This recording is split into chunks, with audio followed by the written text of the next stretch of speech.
안녕하세요. 탁재일 교수입니다. 요즘처럼 신천지라는 이름이 언론뿐만 아니라 사회적으로도 많이 노출되는 예가 없었던 것 같습니다. 한편으로는 굉장히 좀 화돈하고 속상한 것 같아요.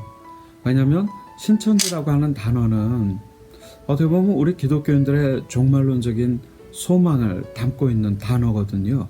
새 하늘, 새 땅. 근데 이 신천지라고 하는 단어가 이제는 이단의 대명사, 사회 혼란의 대명사로 알려지다 보니까 한편으로는 굉장히 아쉬움이 있습니다. 사실 그도 그럴 것이 기쁜 소식, 생명의 말씀, 하나님의 교회, 이단들이 온통 우리 성경의 핵심적인 언어들을 다 빼앗아가고 훼손하는 것 같습니다. 어떤 의미에서 보면 우리들이 이단 문제에 관심을 갖고 대처하는 것은 하나님께 속한 이 성경의 거룩한 언어들을 회복하는 운동은 아닐까? 이런 생각을 해보게 됩니다. 그만큼 이단들은 성경의 핵심적인 가르침과 말씀을 오염시키고 훼손하고 있는 것을 보게 됩니다. 그 중에 대표적인 단체가 신천지겠지요. 물론 신천지는 교회에서는 이미 익숙하게 부정적으로 알려져 있고 했지만 사회적으로나 외국에서는 신천지에 대한 인지도가 참 적었던 것 같습니다. 요즘 신천지라는 단체가 있었느냐라는 외부의 질문도 받거든요.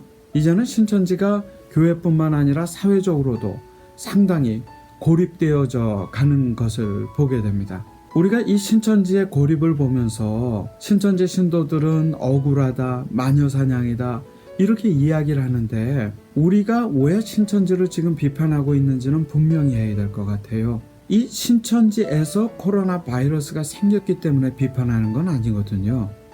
여러 교회에도 사찰에도 성당에도 이 코로나 바이러스가 발생했죠. 근데 어디서 발생했느냐?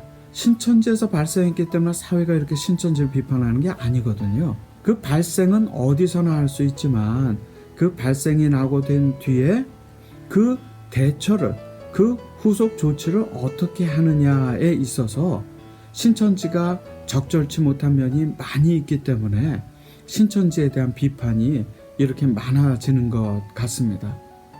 신천지는 이것이 본인들이 최대 피해자라고 하지만 어떻게 보면 본인들뿐만 아니라 중국, 이태리, 이란, 한국 더 많은 피해자들 그리고 그 가족들이 있지요. 신천지가 그렇게 피해자 코스프레를 할 수 없는 이유가 거기에 있습니다. 이렇게 신천지의 문제점들이 나타나게 된 주된 이유가 저는 신천지의 교리와 연관되어 있다고 생각을 합니다. 다름 아닌 거짓말이지요. 신천지는 거짓말을 합리화합니다. 그걸 모략이라고 가르치지요. 모략을 써서 이기라 했으니까 모략, 즉 거짓말을 해도 좋다고 합리화시켜줍니다.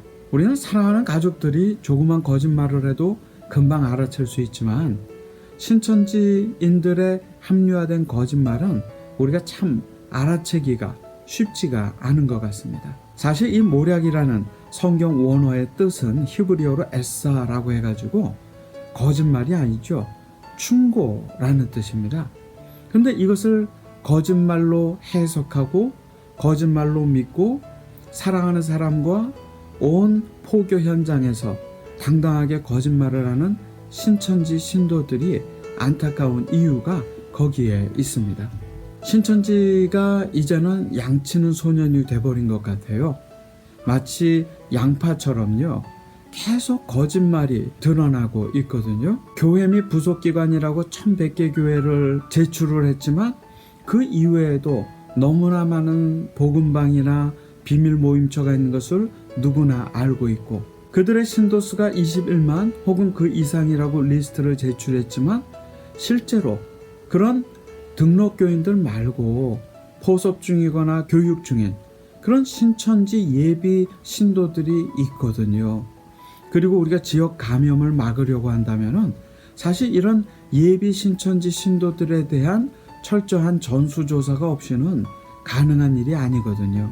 근데 그것도 감췄지요. 또 뿐만 아니라 코로나 바이러스가 발생했는데 이게 어떻게 발생했는가 했더니, 그리고 조사를 했더니 그제서야 본인이 신천지 소속인 것을 밝히기도 하고, 담당 공무원이 신천지 신도였는데 막상 전수조사가 들어가자 자신의 신분을 밝히고, 너무나 안타깝고 화가 나는 일인 것 같아요. 과연 신천지에게는 그들이 지켜야 할 교리, 그들이 지켜야 할 조직이 우선순위였는지 모르겠지만, 평범한 대한민국의 국민들에게는 종교를 떠나서 사랑하는 가족들, 그리고 소중한 내 자신의 안전이 더 중요한 문제가 아닐까요? 왜 그러한 안전을 뒤로 하고 본인의 조직과 본인의 신분 감추기에 집중할까요? 그럼 죄의식을 느끼지 않을까요? 만약 그렇다고 한다면 이 신천지의 모략, 거짓말 교리가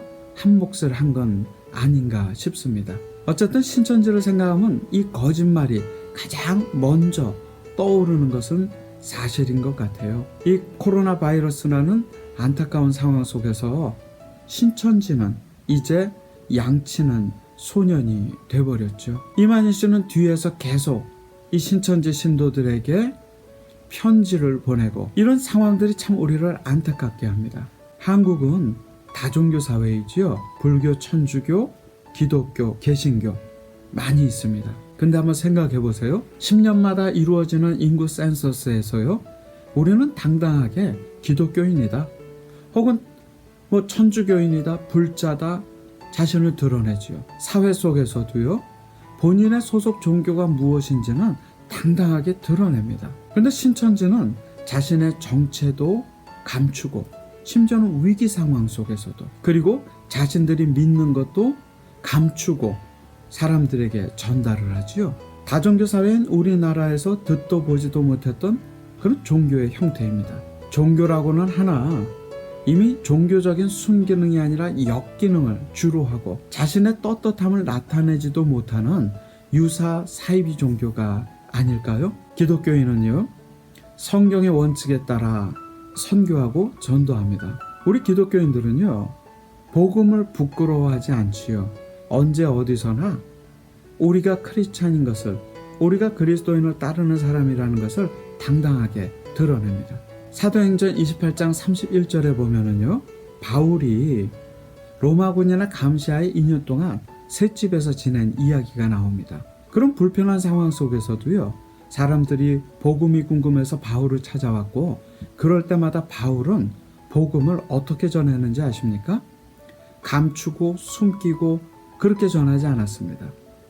로마군의 감시하에 있는 불편하고 불안정한 상황이었지만, 바울은요, 복음을 28장 31절에 보면 담대하게 거침없이 그렇게 전했다고 되어 있어요. 그게 기독교입니다. 복음을 부끄러워하지 않고 언제 어디서나 복음을 담대하게 전하는 사람들, 그게 기독교인이죠. 신천지는 자기를 숨기고 교리도 숨기지요, 거짓말을 하지요. 결코 신천지인들이 기독교인일 수 없는 이유가 거기에 있습니다. 결코 신천지가 기독교일 수도, 그리고 이 한국 사회에서 종교일 수도 없는 이유가 거기에 있지요. 신천지 신도들이 오염시킨, 훼손하는 요한계시록에 보면 이런 말씀이 있습니다. 거짓말하는 사람은 14만 4천에 속할 수 없대요. 거짓말하는 사람은요, 그 시온 예루살렘 성에 들어갈 수 없다고 단언을 하고 있습니다. 거짓말하며 포교하는 신천지 신도들, 그 뒷감당을 어떻게 해야 할지 안타까울 뿐입니다. 신천지도 대한민국 국민이지요. 우리가 그들을 지나치게 가짜 뉴스를 가지고 비난할 수는 없습니다.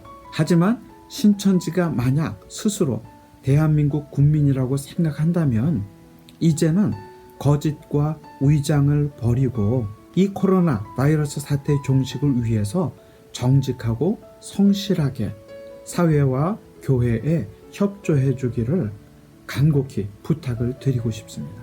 이 거짓말, 신천지의 정체이지요. 신천지는 증거장막 성적이 아니라 거짓 장막은 아닐까요? 감사합니다.